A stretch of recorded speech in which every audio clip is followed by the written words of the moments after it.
안녕하세요. 2020년 1월 16일 목요일입니다. 오늘 진리축제가 있는 날입니다. 또 오늘 대전에서 진리축제가 있다 보니까 서울에서 광주에서 또 대전으로 오셔야 되는 날이기도 합니다. 춥지만 마음 평안하게 또 안전하게 오시기를 바랍니다. 올겨울이 좀 특별한 겨울이라고 생각이 돼요. 아마 이런 겨울이 있었나 싶을 정도로 제가 이렇게 돌이켜 보니까 좀 덜 추웠던 겨울은 있었던 것 같은데 올겨울처럼 눈이 안 오는 겨울은 없었던 것 같아요. 물론 아직 겨울이 다 끝난 건 아니기 때문에 섣불리 그렇게 말하기는 어렵지만 그전 같으면 지금 오늘 1월 16일이잖아요. 그러면은 12월 초순 중순경에 첫눈이 내리기 시작해서 이렇게 한 달여 지나는 동안 적어도 눈을 한 대여섯 번은 치웠어야 되거든요. 교회 마당에 눈을, 또 주변에 옆에 있는 마을에 관해 눈을, 또 사람들이 다니는 길에 눈을. 이게 제가 새벽에 나가서 기도 마치고 그 눈길을 치우는 그 일을 겨울이면은 했고, 지금 1월 16일 이 정도면 한 너댓 번, 대여섯 번 눈을 치웠어야 되는데 올해는 아직 한 번도 눈을 안 치웠어요. 눈이 안 왔기 때문에 눈을 치울 이유가 없었던 거지요. 근데 이게 무슨 일인가, 이게 뭐 우리나라만 그런 게 아니라 세계적인 현상이라고 하는데 이게 어떤 징조로 봐야 되는가, 좋은 징조인지 나쁜 징조인지. 겨울에는 눈이 와야 되는 거 정상이고 날씨가 추워야 되는데 그렇지 않은 것이 이게 좀 불길한 것인지 모르겠어요. 어떤 것인지. 아니면 서울 청와대 앞에서 매일같이 천막 치고 거기서 새우잠을 주무시면서 기도하고 계시는 분들을 위해서 하나님이 이렇게 날씨로서 도와주시는 건지, 아무튼 현재 상황이 그렇습니다. 뭔가 좋은 일이 좀 우리 국가적으로, 우리 나라 민족적으로 좋은 일이 있었으면 좀 좋겠습니다. 우리 국민들이 지금 다 스트레스 받아가지고 정신병 걸리기 직전이라 그러더라고요. 이 정치 때문에, 특히 청와대 때문에 다 그냥 스트레스를 엄청 받고 있다 그래요. 그렇게까지 하실 필요는 없는데, 아마도 나라가 위태롭다 보니까 나라 걱정에 아마 그러시지 않나 싶은데, 그래도 막 그렇게 열받아가지고 스트레스 받아서 정신병이 날 정도로 그렇게까지는 하실 필요 없죠. 나라 사랑하는 그 마음은 다 가지고 계셔야 되지만 그렇게 지나치게까지 그럴 필요는 없다라고 생각을 합니다. 제가 오늘 그 진리축제를 통해서는 그 누룩에 대한 말씀을 드릴 거예요. 그래서 이 절기, 결국 구약성경에 나오는 이 절기, 그 절기와 오늘 이 현재 이 시점에서 어떻게 연결지어야 될 것인가. 그 절기 중에서도 이제 유월절과 무교절에 대한 설명을 좀 오늘 드릴 겁니다. 참석 못 하시는 분들은 제가 최대한 이거를 편집을 해가지고 유튜브에 올릴 거니까 꼭 좀 챙겨서 들으시면 좋겠습니다. 텍스트와 컨텍스트라는 말이 있어요. 텍스트와 컨텍스트. 이게 신학적으로도 매우 중요한 말입니다. 텍스트와 컨텍스트. 사회에서도 그런 말 쓰더라고요. 이 글을 쓰시는 분들에게도 쓰이는 말인데 신학적으로도 이게 사용이 되는 말이에요. 텍스트라고 하는 것은 우리 교회로 말한다면 성경이죠. 성경. 본문이라고 하는 말인데 성경, 텍스트. 컨텍스트는 상황입니다. 상황. 우리가 살아가는 삶의 현장이 되겠죠. 근데 우리가 사는 현장은 다 다르잖아요. 광주에 사시는 분의 삶이 다르고 부산에 사시는 분들, 또 대전에 사시는 분들, 서울에 사시는 분들, 강원도에 사시는 분들, 또 저 외국에 사시는 분들마다 다 살아가는 삶의 형태나 상황이 달라요. 근데 우리가 이제 중요한 것은 성경, 텍스트잖아요. 텍스트. 그러니까 상황은 다 다른데 우리가 처한 컨텍스트, 상황은 다 다른데 다 각자 다른 상황 속에서 우리가 무엇을 기준으로 삼고 사느냐 하면 텍스트, 성경을 기준으로 삼고 사는 거예요. 이게 신앙적인 삶입니다. 근데 어떤 사람들은 컨텍스트를 중요하게 생각하는 사람이 있어요. 상황. 성경은 성경이고 내 상황이 더 중요하지 않느냐. 그래서 내 상황에 따라서 성경에 대한 관점이 달라지는 거. 이게 이제 인본주의거든요. 그러나 신본주의는 내 상황이 어떨지라도 상황과 상관이 없이 성경이 중요하고 텍스트 본문이 중요하고 성경에 맞추어서 내가 살아가야 된다라고 하는 생각을 가지는 것. 이것이 올바른 신앙의 모습입니다. 우리는 컨텍스트, 상황을 따라가는 자들이 되면 안 되고 텍스트, 성경, 본문을 따라가는 사람들이 돼야 됩니다. 이것이 하나님이 원하시는 삶이에요.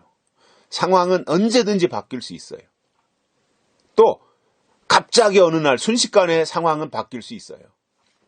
그러나 성경 본문은 2000년, 2500년, 2700년, 3500년 뭐 그 전부터 있어져 온 그러한 내용들로 쭉 이어져 내려온 거잖아요. 그래서 텍스트, 성경을 잘 해석해서 오늘 우리의 삶의 상황에다가 어떻게 적용시키며 살 것인가의 문제이지 내 상황으로 성경을 바꿔놓을 수는 없는 것이다. 그래서 성경에다 나를 맞춰야지 나에게다가 성경을 맞추면 안 된다라는 것을 잘 기억하고 이 마지막 때 우리의 신앙을 지켜나가야 되겠다라는 겁니다. 오늘 말씀은 어제에 이어서 다니엘서 12장 4절입니다. 다니엘아 마지막 때까지 이 말을 간수하고 이 글을 봉함하라. 많은 사람이 빨리 왕래하며 지식이 더하리라. 마지막 때에 대한 특징들을 여기서 설명하고 있습니다. 다니엘에게는 이 다니엘에게 주신 이 말씀들을 마지막 때까지 잘 간직하고 봉함해 놔라. 닫아 놔라. 열지 말고 닫아 놔라. 그래서 이것이 12장의 어떤 대환란에 대한 말씀이기도 하지만 좀 더 나아가면은 다니엘서에서 말씀하고 있는 남방왕, 북방왕에 대한 말씀이기도 하고, 그리고 또 70일에 대한 말씀을 포함하기도 하고, 그리고 숫양과 숫염소에 대한 말씀이기도 하고, 이 모든 것을 다 포함해서 이것을 봉함하고 있어라. 다니엘에게 환상으로 잠깐 보여는 줬지만 그 내용이 뭔지는 다니엘이 모르잖아요. 다만 그것을 네가 봤을지라도 봉해놓고 있어라. 닫아놓고 있어야 된다. 라고 말씀하시면서 그 다음 말씀이 뭐냐면 마지막 때가 되면 많은 사람이 빨리 왕래하며 지식이 더하리라. 요것만 귀띔을 해준 겁니다. 말씀 속에 담겨진 본질에 대해서는 네가 봉함해라.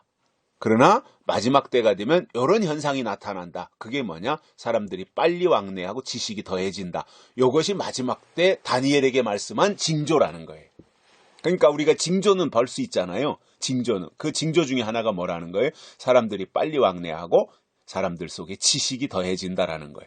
자, 지금까지 인류가 에덴 동산 이후로 6,000년 동안 오는 그 과정에서 강대한 나라들이 나타나기도 했고 무너지기도 했고 로마 같은 나라들이 창대하기도 했고 뭐 헬라라든가 이런 다양한 나라들이 역사 속에 등장하고 찬란하게 꽃 피우기도 했던 적이 있고, 그런데 저는 이렇게 돌이켜보면 역사를 쭉 공부한 역사를, 세계사를 더듬어 보면서 지금처럼 지식이 풍성했던 적이 있었는가? 하루에 세계에서 쏟아지는 책이 몇만 권이라 그러더라고요. 하루에.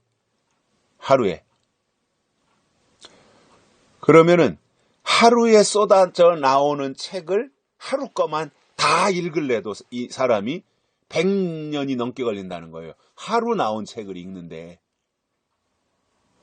어마어마한 거죠. 그죠? 그러니까 불가능하다는 거잖아요. 아니, 하루 나온 책을 다 읽으려면 100년이 걸리는데, 100년이 넘게 걸리는데, 아니, 우리가 100년도 못 사는데, 하루 쏟아져 나온 책을 읽으려고 우리의 인생을 그렇게, 거기다가만 쏟아부을 수는 없는 거 아닙니까? 그러니까 과거에 나온 책, 역사적인 어떠한 것들을 우리가 이제 공부도 하고 합니다만은, 저는 지금 이 시대를 보면서 인터넷까지 이제 범람해가지고, 인터넷까지 등장을 해가지고, 얼마나 이 시대가, 이제 그전에는 뭐 저도 성경을 보다가 어려운 단어가 나오면 사전 찾고, 뭐 성경 사전 찾고, 책으로 된 사전 사가지고 찾아보고 했는데, 지금은 책이 필요 없어요.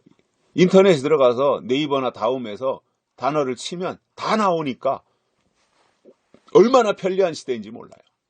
사전이 필요 없고, 백과사전이 인터넷 안에 다 있고, 성경사전이 인터넷 안에 다 있고, 그러니까 이 지식이 얼마나 더해졌는지 모릅니다. 인터넷의 등장과, 그러니까 컴퓨터와 인터넷의 등장으로 지식이요 얼마나 늘어났는지 몰라요. 증가한 거죠. 엄청난 속도로. 그러니까 지식이 더해지고, 또 한 가지 특징이 뭐예요? 말세가 되면 사람들이 빨리 왕래한다는 거예요. 모든 게 빨리빨리입니다. 마지막 때가 되면 빨리빨리. 느린 거는 살아남지 못해요. 그 느린 동물 있죠? 느린 동물. 뭐죠? 늘보인가? 늘보. 느린 동물. 한 발짝 떼는데 뭐 시간이 오래 걸려요. 근데 과거에도 보면 사람들이 그냥 웬만하면 다 걸어 다녔고, 제가 고등학교 다닐 때도 한 반에 뭐 60몇 명, 중학교 때는 70몇 명 됐었는데, 한 반에 자전거 타고 다니는 아이들도 5명밖에 안 됐어요. 다 걸어 다녔어요. 40리, 50리 걸어 다녔다고요.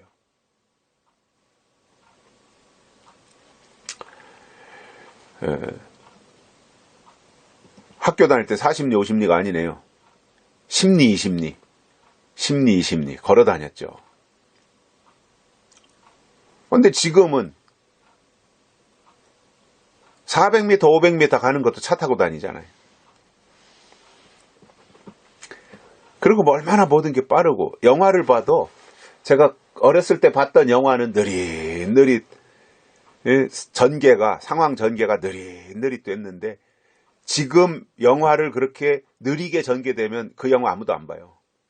얼마나 스피디하게 빨리빨리 모든 상황 전개가 돼서 거기에서 눈도 떼지 못하게 하고 딴 생각 못하고 그냥 영화에 몰입하게 만들어 놓는 식으로 영화가 전개가 되고 있어요. 그래서 그런 영화들이 이제 그 미국의 헐리우드 그런 쪽에서 이제 만들어져서 보급이 됐고, 우리나라 영화도 이제 그러한 것들의 어깨를 나란히 하면서 모든 상황 전개가 빠르게 됩니다. 빠르게. 느린 영화는 안 봐요, 이제 사람들이. 스포츠도 그렇습니다. 빨리빨리 되는 것들, 그런 것들에 사람들이 매료됩니다. 그러다 보니 이제 또 상대적으로 뭐 슬로우 시티도 있고, 뭐 슬로우 푸드도 있고, 그 천천히 걷는 뭐 그러한 뭐 둘레길이라든가 이제 이런 것들도 만들어 놓곤 있는데 별로 인기가 없죠. 그냥 빨리 그냥 모든 걸 다 해결해. 특히 우리나라 사람들 모든 거 빨리 하는 데는 아주 세계 최고잖아요. 그러니까 모든 것이, 그리고 사람들의 왕래 자체가 매우 빨라진 거예요. 옛날에 걸어다니던 시대보다 자전거 타던 시대, 또 자전거 타던 시대보다 오토바이 타던 시대, 오토바이 타던 시대보다 자가용 타던 시대, 자가용 타던 시대보다 뭐 비행기 타던 시대. 그러면 이게 얼마나 더 빨라진 거예요. 그전에는 기차를 타도 서울에서 부산 가려면은 몇 시간씩, 6시간, 7시간씩 이렇게 걸렸는데, 지금 뭐 서울에서 KTX 타면은 2시간 45분인가 하면 부산 가잖아요. 그러니까 그렇게 빨라진 거예요. 아침 먹고 부산 가서 점심 먹고 일 보고 다시 서울 와서 저녁 먹는 거예요. 집에 가서. 그런 식이죠. 얼마나 좋은 세상입니까? 앞으로 미국 가는 것도 지금은 아마 인천공항에서 우리가 비행기를 타고 미국 LA나 이런 데 가려면 8시간, 9시간 이렇게 가야 되잖아요. 지루해 죽죠, 아주. 근데 앞으로 2시간인가 2시간 반이면 가는 비행기가 나온다 그러더라고요. 그러면 아침에 인천공항에 가서, 아침 집에서 먹고 인천공항 가서 비행기 타고 미국 가서 LA에서 회의하고 점심 먹고, 그리고 일 다 보고 비행기 타고 다시 한국에 와서 집에 가서 저녁 먹는 시대. 이렇게 꿈꿔볼 수 있는 거죠. 그게 불가능하지 않아요. 얼마든지 가능한 일이라고 봐요. 음속 비행기, 제트기처럼 그런 식의 비행기가 제작이 된다면 충분히 가능하다고 봅니다. 자, 그러면 이게 그냥 우연히 빨리빨리가 된 게 아니라 성경이 이루어지고 있다는 거예요. 사람들이 빨리 왕래하고 지식이 더해지고. 이것이 마지막 때 징조라는 겁니다. 그러니까 이 징조를 보면서 우리가 준비를 해야 됩니다. 그런데 무엇을 준비해야 되느냐? 다니엘에게는 예언을, 계시를 알려는 줬는데 그 내용이 뭔지는 모르고 하나님이 그것에 대해서 봉함하라 이렇게 말씀하셨던 거예요. 근데 지금 이 시대는 다니엘에게 봉함했고 사도 요한에게 봉함했던 그 예언의 말씀을 열어주신 시대예요. 지금은 묵시가 계시가 된 시대예요. 닫혔던 말씀이 열린 말씀이 된 시대예요. 그렇다면 하나님이 열어주셨으면 우리도 열어야 되는 거지. 하나님은 열으셨는데 우리가 안 열고 닫아놓고 있다면 그게 바로 불법인 겁니다. 오늘 우리의 신앙이 이 마지막 때를 향하여서 달려가면서 지금 이 시대가 예수님이 다시 오실 시간이 매우 가까워지고 있다라고 하는 것을 인식하면서 하나님이 기뻐하는 신앙으로 우리 자신을 이렇게 잘 다듬어 갈 수 있기를 바랍니다. 오늘 여기까지 하겠습니다. 고맙습니다.